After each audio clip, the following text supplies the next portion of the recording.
May dala ka na hindi mo naman dapat dalhin. Marahil hindi mo alam kung paano pangalanan ito, marahil sinubukan mong ipaliwanag sa mga nakapaligid sa iyo at ang natanggap mo lamang ay mga titig na puno ng pag-aalinlangan. Ngunit ang totoo ay may nangyari. Sa araw na iyon at sa marami pang sumunod na araw, may mga planong inihanda ng mga taong hindi nakaalam sa laman ng iyong puso. May mga estratehiyang binuo upang ikaw ay manatili sa isang lugar na hindi akma sa iyong kalagayan at may mga galaw na ginawa sa likod ng mga kurtina upang ang iyong tinig ay mapatahimik. Ngunit naparito ako ngayon upang dalhin sa iyo ang isang balitang magbabago sa iyong paninindigan sa harap ng bawat kabiguan na iyong dinanas sa nakalipas na 12 buwan. Kinansela ng Diyos ang kanilang mga plano dahil sa iyo. Ang dating tila pagkatalo, ang dating tila pintong masugpong isinara sa iyong harapan ay isang tuwirang pagkilos ng Diyos. Tinangka nilang magtayo ng pader, ngunit ginawa ng Panginoon ang pader na iyon na isang sanggalang upang pigilan kang makapasok sa isang lugar kung saan ang iyong kapalaran ay masisira. Sa pag-usap nating ito, mauunawaan mo ang sagradong dalumat sa likod ng bawat pintong isinara at kung bakit ang panahong iyong inakalang nasayang sa paghihintay ay, sa katotohanan, isang panahon ng pag-iingat. Makikilala mo ang 5 malinaw na palatandaan na ikaw ay inililigtas palayo sa isang patibong kahit na iyong pinagluhaan ito dahil gusto mong magtagumpay ito. At bago tayo magtapos, ibibigay ko sa iyo ang susi upang ikaw ay tumigil sa pakikipaglaban sa iyong sariling kaligtasan at magsimulang maglakad sa kapamahalaan ng isang taong pinangangalagaan ng kataas-taasan. Hindi ito isang mensahe tungkol sa dapat mong gawin o kamtin, kundi tungkol sa kung sino ka at sa kung ano ang naitadhana na para sa iyong kapakinabangan. Manatili ka sa akin hanggang sa wakas, sapagkat ang inalis sa iyong landas ay hindi isang aksidente. Ito ay isang estratehiya ng habag. Nakadama ka ng isang pagkapagod na hindi lamang nanggagaling sa trabaho kundi sa kaluluwa. Ito ay isang pagod na hindi napapagaling ng pagtulog, isang panghihina na tila nakaangkla sa iyong mga buto. Maraming pagkakataon na ikaw ay nagising, na may pakiramdam na ikaw ay tumatakbo sa isang mahabang karera habang ang lahat sa iyong paligid ay tila naglalakad lamang sa isang parke. Tumingin ka sa iyong mga kamay at nagtaka kung bakit, kahit na napakaraming pagsisikap, napakaraming sakripisyo at napakaraming katapatan, ang mga bagay ay tila hindi umuusad. Nakita mo ang mga pintong nagsasara na may kakaibang katangian, na tila ang buong kalawakan ay nagkakasabwat upang hindi ka makaraan doon. Ang mga pag-uusap na dating maayos na dumadaloy ay tayo'y tila hungkag, puno ng ingay at walang kabuluhan. At mayroong isang palagiang pakiramdam, isang uri ng ugong sa ilalim ng iyong pag-iisip na ikaw ay nag-aaksaya ng iyong panahon. Tumingin ka sa orasan ng buhay at mayroong isang nakababahalang pakiramdam na ang mga taon ay lumilipas habang ikaw ay nananatili sa iisang lugar. Umiikot-ikot, sinusubukang unawain kung ano ang iyong nagawang pagkakamali. Ngunit sinasabi ko sa iyo ngayon, wala kang pagkakamali. Hindi mo nasayang ang panahon, ikaw ay inaayos. Ang lahat ng pakiramdam ng kawalang kapanatagan ay hindi palatandaan na ikaw ay naliligaw, kundi ang landas ay binago upang iligtas ka mula sa isang banggaan na hindi mo man lang napansin. Nang pilitin mo ang isang pintong hindi bumukas, ikaw ay pinigilan upang hindi makapasok sa isang silid ng pakikipag-ayos na magpapabayad sa iyong kapayapaan. Nang ang planong iyong pinakahahangad ay biglang nabigo, ikaw ay inilayo mula sa isang istruktura na malapit ng gumuho. Ang iyong pagkabigo ay ang tugon ng Diyos sa iyong di sinasadyang paghingi ng proteksyon. Hindi mo nauunawaan ngayon ang dahilan, ngunit ikaw ay inililigtas mula sa isang mas malaking sakit, isang mas mabigat na pasanin, isang pakikipag-ugnayan na magpapahina sa iyong buhay sa susunod na 3 taon. Huminga ka ngayon ng malalim. Hayaan mong ang pagbubunyag na ito ay bumaba ng lampas sa luhika, sa dakong iyon kung saan ang iyong pag-asa ay nanatiling tahimik. Ang pag-type ng 3 numerong ito ay ang paraan upang itala mo sa pisikal na daigdig ang iyong pagsang-ayon sa kung ano ang nangyayari sa hindi nakikita. Ito ang iyong oo sa kaligtasang hindi mo nakita. I-type mo ang 888 at pagkatapos gawin ang hakbang na ito, bumalik ka agad sa akin. Ang pagsasaayos na iyong dinaranas ay nagsisilbing alisin sa iyo ang pangangailangan ng pagpapatunay mula sa iba. Sinubukan mong patunayan ang iyong halaga sa mga taong walang hangarin na kilalanin ito. Sinubukan mong ipaliwanag ang iyong pangitain sa mga taong nakakakita lamang ng sahig sa ilalim ng kanilang sariling mga paa. At ang Diyos, sa kanyang walang hanggang habag, ay nagsimulang alisin ang mga taong iyon mula sa iyong hapag, kanselahin ang mga kontratang iyon, isara ang mga pintong iyon, hindi upang parusahan ka, kundi upang pilitin kang tumingin sa loob, kung saan ang tunay na direksyon ay namamalagi. Ang iyong pagkapagod ay hindi kakulangan ng pananampalataya. Ito ay ang pagkapagod ng isang taong sinusubukang pasanin ang isang pamana na hindi sa kanya, gamit ang mga kasangkapan na hindi angkop para sa ani na inihahanda. Ang pagkansela sa kanilang mga plano ang espasyong binuksan ng Diyos upang ang kanyang plano na mas malaki at mas malalim ay sa wakas ay magsimulang humubog. Hindi ka itinapon, ikaw ay pinili upang iligtas. At ngayon, ang utos ay tumigil sa pakikipaglaban sa mga bagay na isinara at magsimulang mapansin kung ano ang nagsisimulang magbukas sa lugar na hindi mo man lang inakalang hilingin. Ang padron na namamahala sa iyong mga araw, tahimik at matiyaga, ay ang walang humpay na pagtatangka na pilitin ang mga landas na hindi pag-aari ng iyong kapalaran. Ikaw ay gumagalaw sa ilalim ng maling paniniwala na kung magsikap ka ng sapat, kung mas pilitin mo, kung mapatunayan mo ang iyong katapatan hanggang sa maubos ang lakas, ang mga pintong nakatrangka ay sa wakas ay magbubukas.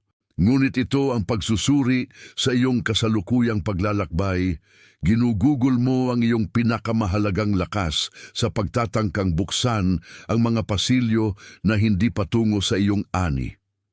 Para itong sinusubukang ipasok ang isang susing perpektong inukit sa isang kandado na pag-aari ng ibang bahay, sa ibang kalye, ng ibang buhay. Hindi ka pinababayaan, ikaw ay inililipat ng isang lakas na nakakakita sa hindi mo pa kayang mabalangkas sa iyong pagmamadaling makamit. Ang pagkakamali ay wala sa iyong kakulangan ng kakayahan, kundi sa iyong pagpupumilit na tahakin ang mga ruta na hindi idinisenyo para sa iyong paglalakad. Pakiramdaman mo ngayon sa isang saglit ang larawan ng loobang patyo na aking inilalarawan. Isipin mo ang isang patyo na gawa sa sinaing bato, pinoprotektahan ng mga mataas na pader at napapaligiran ng mga hardin na namumukadkay kahit sa pinakamadilim na gabi. Habang ang mundo sa labas ay kumikilos laban sa iyo, habang ang mga kawalan ng katiyakan at mga kabiguan ay tila mga bagyo na nagsisikap na sumalakay sa iyong lupain, inihanda ng Diyos ang sikretong patyong ito sa loob mo. Ito ay isang lugar ng paghinga, isang lugar kung saan ang mga tinig na nagsasabing hindi mo kaya ay nawawalan ng alingaw-ngaw. Habang tumitingin ka sa paligid, sa mga tagumpay ng iba at sa mga planong biglang kinansela, hindi mo napansin na ang pagkanselang iyon ang pag-aalis ng bakod na pumipigil sa iyong paglakad papasok sa itong nakalaang espasyo. Ang patyong ito ang ligtas na lugar kung saan ang iyong pagkakakilanlan ay naibabalik ng malayo sa mga paghatol ng iba. Narito ang mga plano ng Diyos para sa iyo, piraso por piraso ay inaayos habang ikaw sa labas ay sinusubukan lamang makaligtas. Hayaan mong ang pagkilalang ito ang tumakip sa eksaktong lugar kung saan ito ay dumapo sa iyong espiritu. Ang pag-type ng 3 salitang ito ay ang iyong pangwakas na pangako na tinatanggap mo ang proteksyong dala ng pagkansela sa mga plano ng iba sa iyong kwento. Ang iyong oo ngayon, isinulat ng may paninindigan, ang tatak na nagsasabing nauunawaan mo na ito ay hindi isang pagkawala, kundi isang paghahanda. I-type mo ako ay handa na, at pagkatapos bumalik ka sa akin. Habang pinoproseso mo ang pagbabagong ito ng pananaw, tingnan mo ang iyong sariling reaksyon bilang isang palatandaan.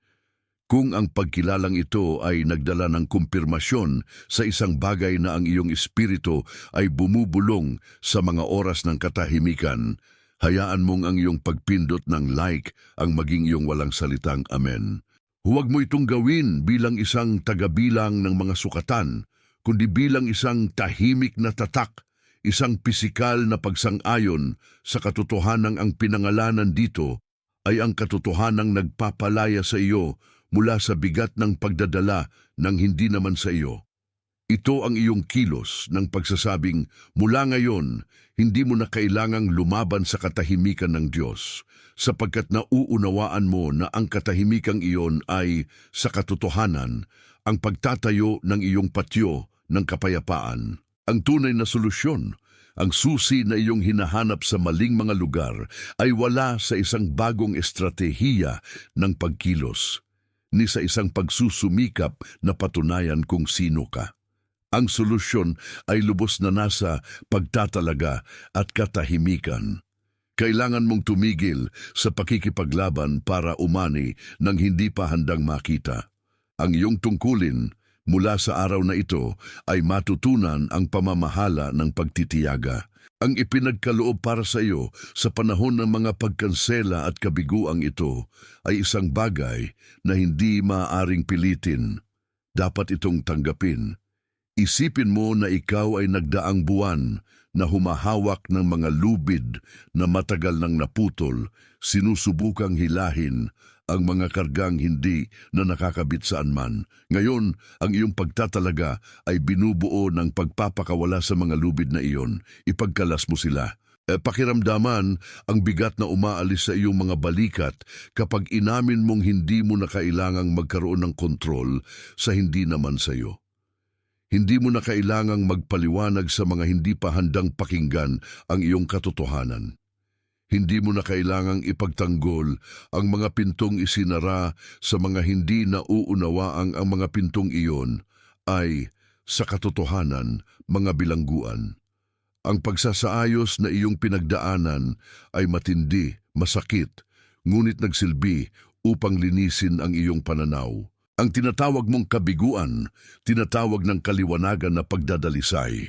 Ang tinatawag mong pagkawala, tinatawag ng karunungan na paglilinis. Kapag ikaw ay nagtalaga sa katahimikan, pinapahintulutan mo ang tunay na sa iyo na lumapit sa iyo nang hindi mo kailangang habulin ito, nang hindi mo kailangang magmakaawa para sa isang lugar na nakalaan para sa iyo bago mo pa man mabatid kung ano ang isang pagnanasa. Pakiramdaman ang ginhawa ng hindi na pagiging arkitekto ng iyong sariling kapalaran, kundi tagapangalaga ng patyong inihanda ng Diyos. Sa pagtatalaga nangyayari ang pag-aani. Sa katahimikan nagkakamit ang iyong tinig. Sa wakas, ng lakas na kailangan para magutos ng susunod na hakbang. At mapapansin mo na habang ikaw ay nagpapahinga, ang sa iyo ay hindi kailanman nawala at ang hindi sa iyo ay hindi kailanman nagkaroon ng kapangyarihang manatili.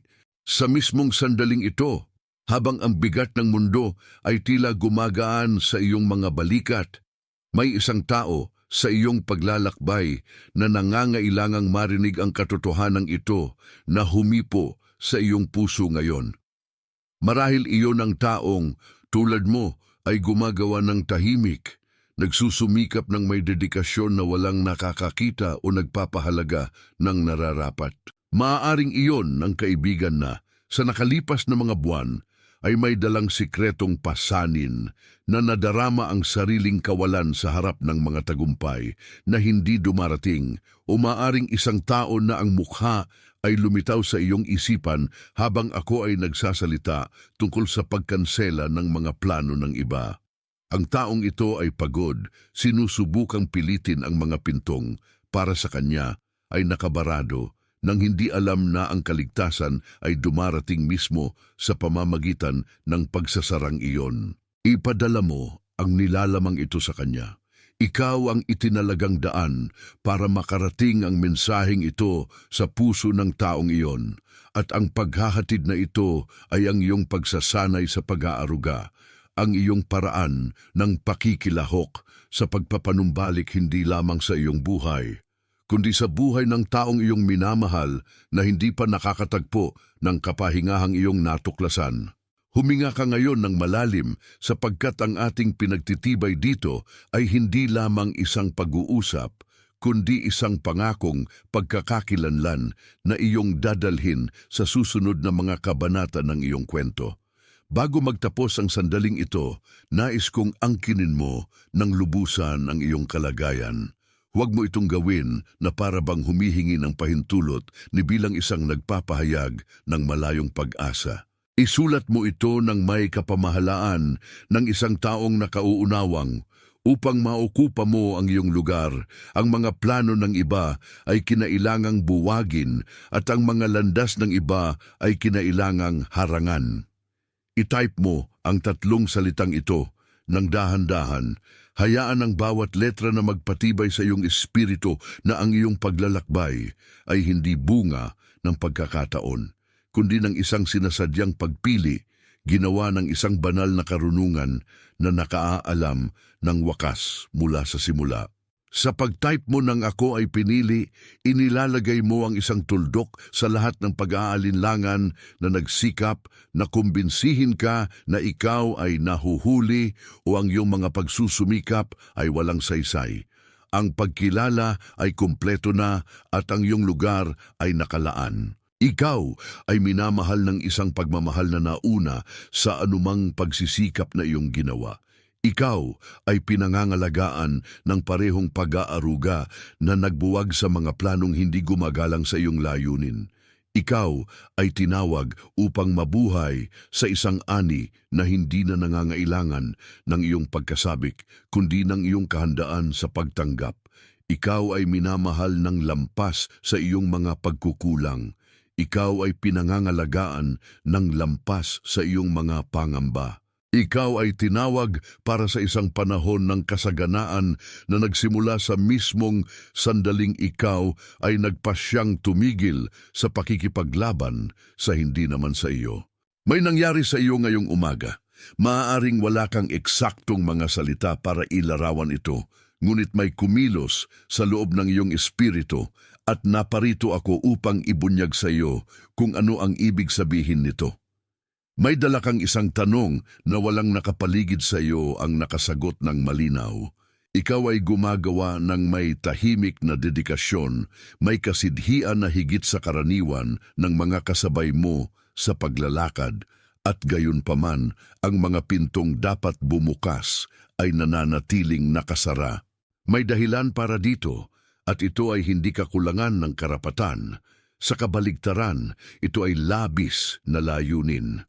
Sa pagtatapos ng ating pag-uusap, makikilala mo ang 5 palatandaang nagpapakita sa iyong kamakailang landas at kung ano ang tunay na kinakatawan nito. Mauunawaan mo ang natatanging padron na humaharang sa iyong pinagsisikapan. At bago magtapos ang sandaling ito, may isang pahayag na aking sasambitin tungkol sa iyong buhay, na aking pinaniniwalaang siyang tuwirang dahilan kung bakit naganap ang pagtatagpong ito ngayon. Nakadama ka ng matinding mga alon ng damdamin ng walang maliwanag na dahilan.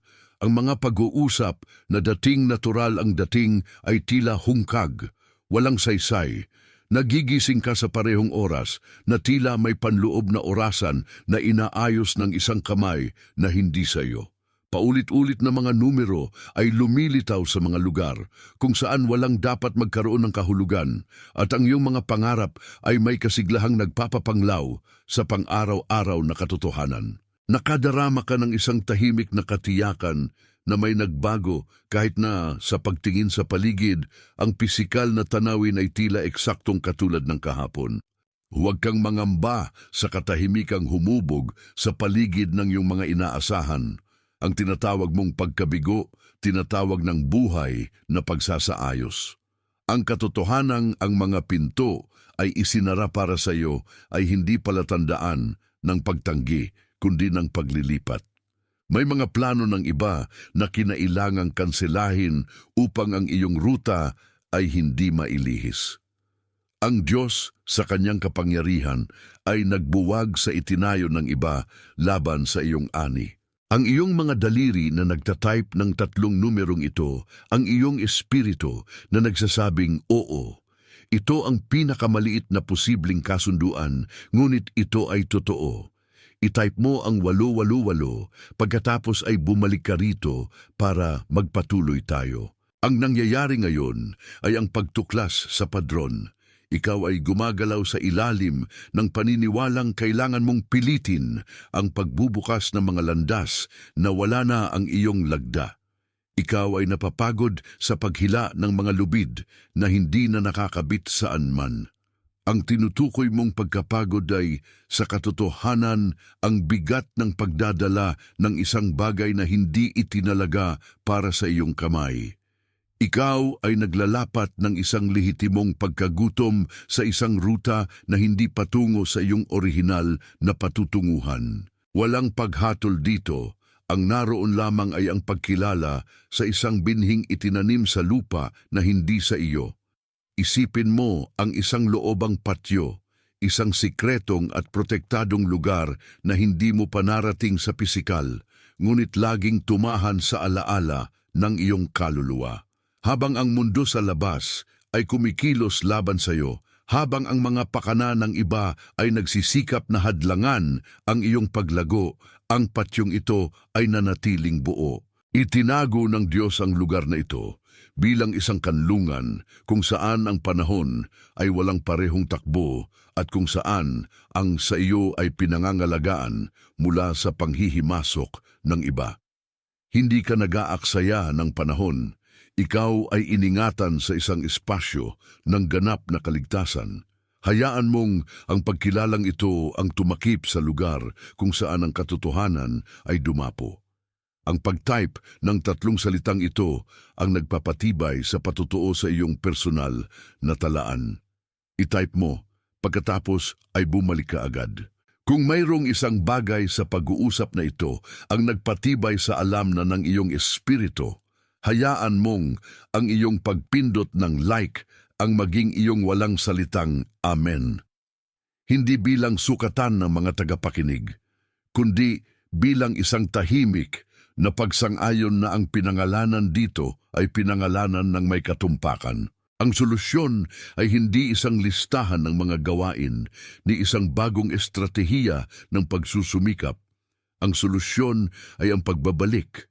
Ito ang pag-aalis sa pangangailangan ng pakikipaglaban at ang pagyakap sa paninindigan ng isang taong nakauunawang ang ani ay handa na.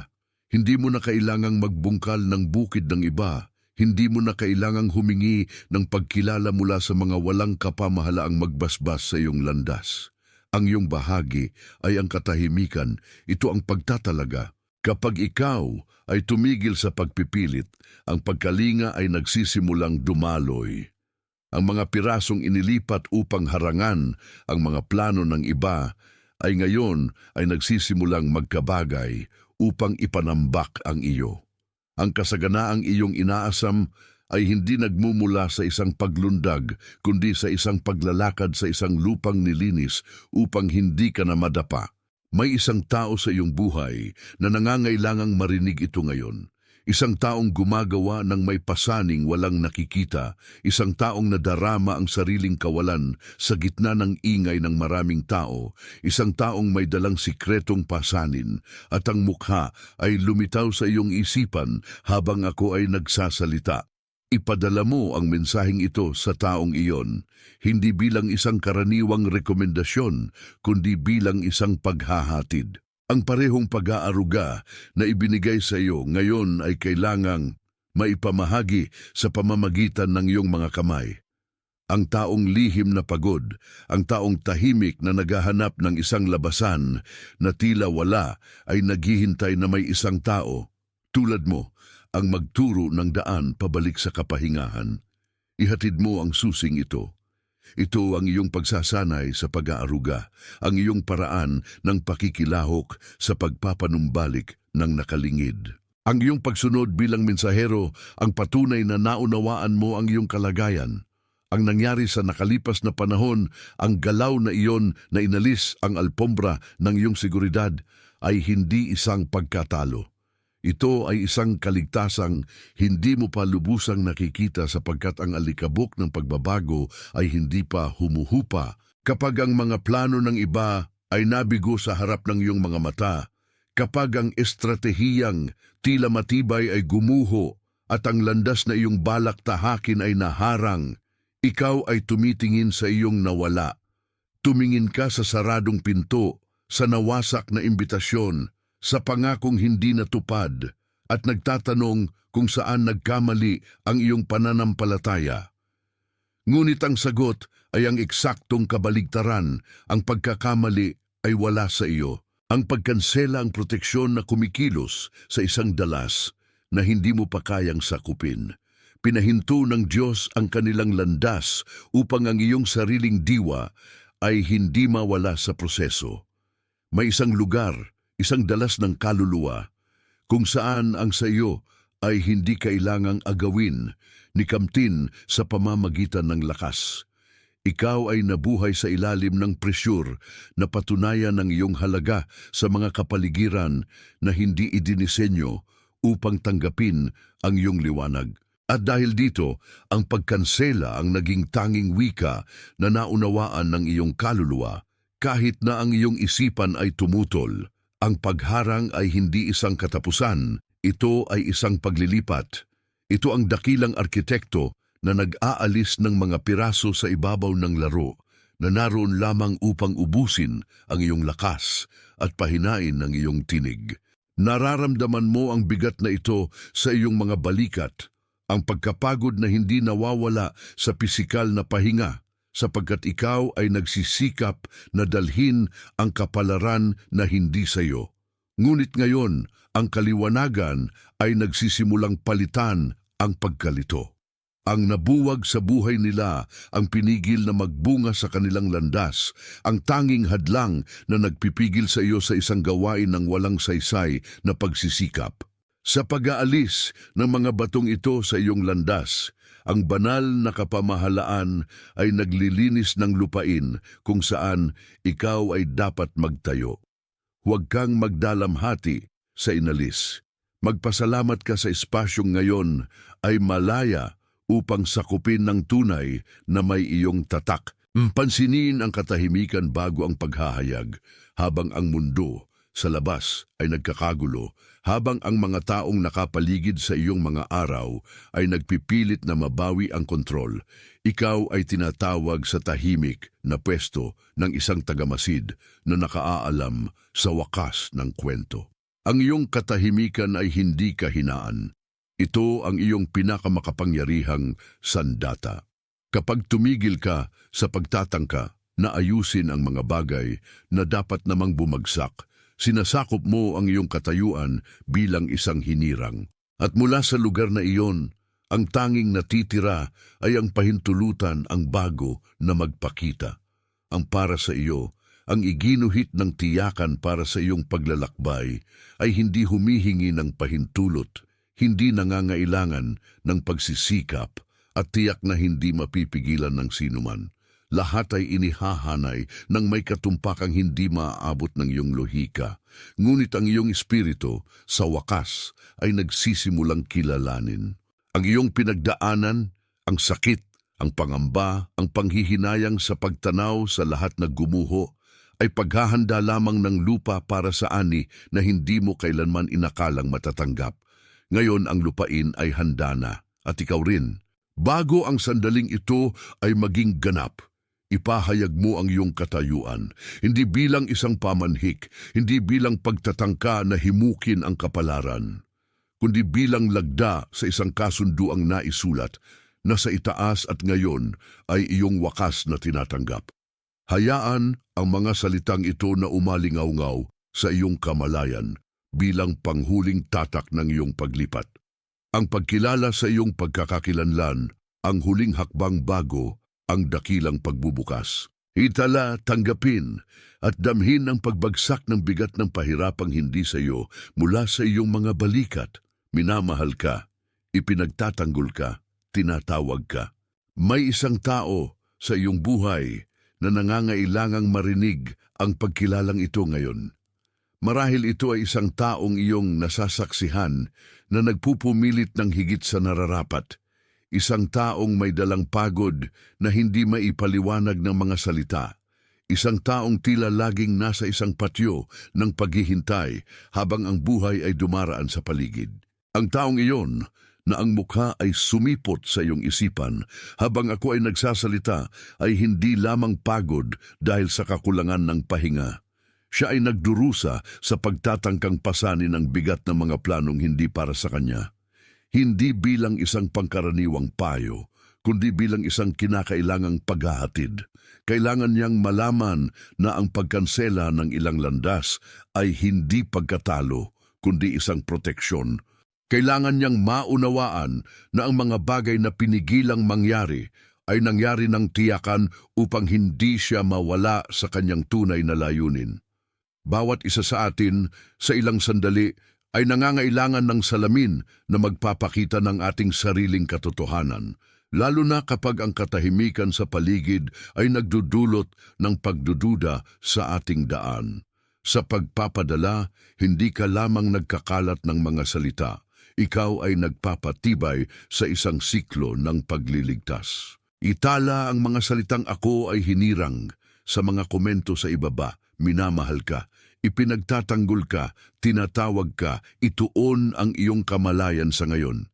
Sa bawat sulok ng planeta, ang ibang mga kaluluwa tulad mo ay sa mismong sandaling ito, nagigising sa iisang katotohanan na darama ang iisang ginhawa at nauunawaang ang panghihinayang ng kahapon ay ang paanyaya sa kalayaan ngayong araw. Hindi ka nag-iisa sa paglalakbay na ito. Ikaw ay bahagi ng isang tahimik na paggalaw, isang dinakikitang ugnayan ng mga pusong iningatan at ngayon ay handang manirahan sa lugar na laging sa iyo. Ito ay natatakan,